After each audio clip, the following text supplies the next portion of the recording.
안녕하세요. 뉴스반장입니다. 네, 한 수상한 사업가에 대한 이야기입니다. 투자에 굉장히 밝은 분인데요. 그 과정에서 종종 법적 분쟁이 벌어졌는데 유독 이분 혼자만 수사망을 피해가곤 했습니다.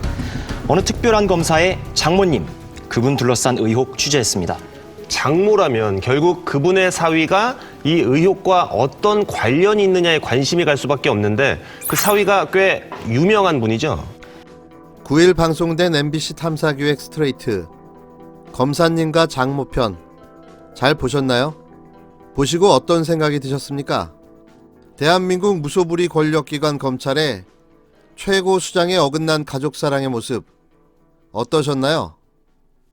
윤석열 검찰청장, 그가 줄기차게 말해온 법과 원칙이 자신에게는 또 다른 이중잣대로 내로남불로 적용되어 왔다는 그 자체가 충격적이었는데요. 보는 내내 저런 사람이 과연 무슨 자격으로 검찰청장이 됐을까라는 질문을 수없이 반복해야 했습니다. 드러난 사실과 정황만으로도 당장 본인이 사직서를 제출해도 그 모자람이 없어 보이는데요. 하지만 그는 끝까지 버틸 겁니다. 그게 바로 윤석열이기 때문이죠. 그가 말하는 법과 원칙은 자신에게 적용되지 않는 이상한 룰일 뿐인 겁니다. 어제 가장 눈여겨봤던 건 윤 청장 장모의 수없이 많은 사기 사건과 이를 피해나가게 도운 검찰의 봐주기 수사 정황들, 그 뒤에 윤석열이 있었다라는 것과 또 이런 장모의 사기 사건을 알면서도 자문과 조력을 해주고 법망을 빠져나가게 도와준 게 윤석열이었다라는 점입니다. 그러니까 모든 걸 알고 있었고 고소 고발 전에도 또는 재판 과정에서도 그가 개입하고 도왔다는 건데요. 또 이 재판 과정에서 나경원 남편 김지호 판사도 개입이 되어 있었다는 사실, 그 때문에 나경원을 기소하지 못하고 있었다는 진실이 모두 세상에 드러나고 만 겁니다.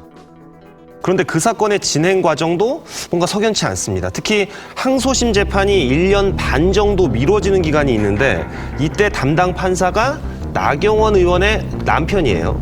맞습니다. 나 의원의 남편인 김재호 판사가 자리를 옮기고 나서야 재판이 재개가 됩니다. 재판이 뭔가 충분한 이유 없이 계속 미뤄졌다는 건 고소인 측도 윤 총장의 장모도 똑같이 인정하는 부분입니다. 다만 판사가 왜 그렇게 재판을 미뤘는지에 대해선 서로의 주장이 엇갈리고 있습니다. 검찰 수사도 법원 재판도 미심쩍은 부분들이 분명히 있습니다. 이쯤 되면 그 장모라는 분 얘기를 들어봐야 될 것 같고요. 아울러서 윤석열 검찰총장, 당신은 총장이 아니었습니다. 검사 사위 윤석열은 이런 상황을 알고 있었는지, 혹시 알았다면 어떤 역할을 한 게 아닌지 이걸 따져봐야 할 것 같습니다.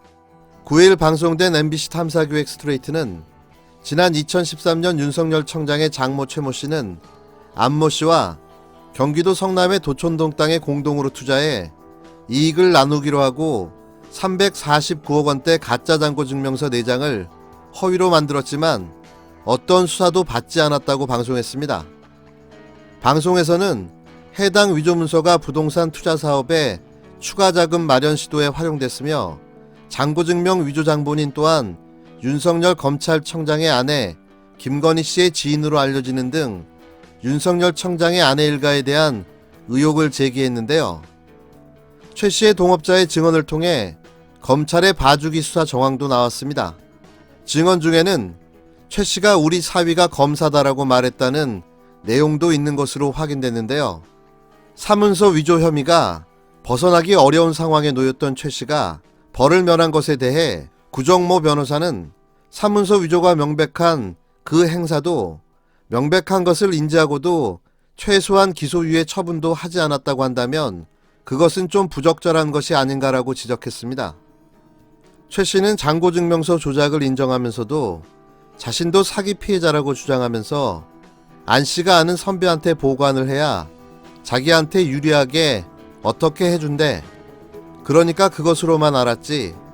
그래서 내가 잔고증명서를 써갔는데라고 말했는데요. 또한 그는 내가 손해만 보면 어쩌고 얘기했을 거 아냐. 나도 변명을 해야 되니까 사위한테라도 라고 밝히며 윤석열 청장과 이 문제에 대해 대화한 이력이 있음을 암시했습니다. 최 씨 앞에서는 유난히 무뎌지는 듯한 검찰의 칼날. 그의 사위가 검사였다는 건 주변에서도 익히 알고 있었다고 합니다. 사위를 의식하면서도 때로는 과시하는 모습도 보였다고 합니다. 각종 법정 다툼 고비 때마다 검사 사위의 그림자가 종종 어른거렸다는 증언도 있습니다. 회장님 사위한테 얘기를 좀 해서 돈 안 갚는 사람들 그냥 혼내주자고 했거든요. 그러니까 사위가 변호사 찾아가라고 했어. 그러더라고요. 재판이 끝나면 전화 갖고 오더라고요. 같이 있으니까 다 들리잖아요. 아, 윤서방인가? 이렇게 하면서. 그러면 거기에서 또 목소리가 다 들리지. 윤 총장이 장모 최 씨에게 재판 준비까지 꼼꼼히 조언했다는 목격담. 사위를 옹호하는 발언. 장모의 말이 사실이라면 윤석열 검찰총장도 도촌동 땅 매입에 대해 어느 정도는 파악하고 있었다는 뜻입니다.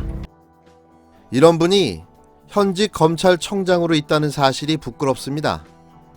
하루빨리 자신의 거취를 정하는 게 도리가 되지 않을까 싶은데요.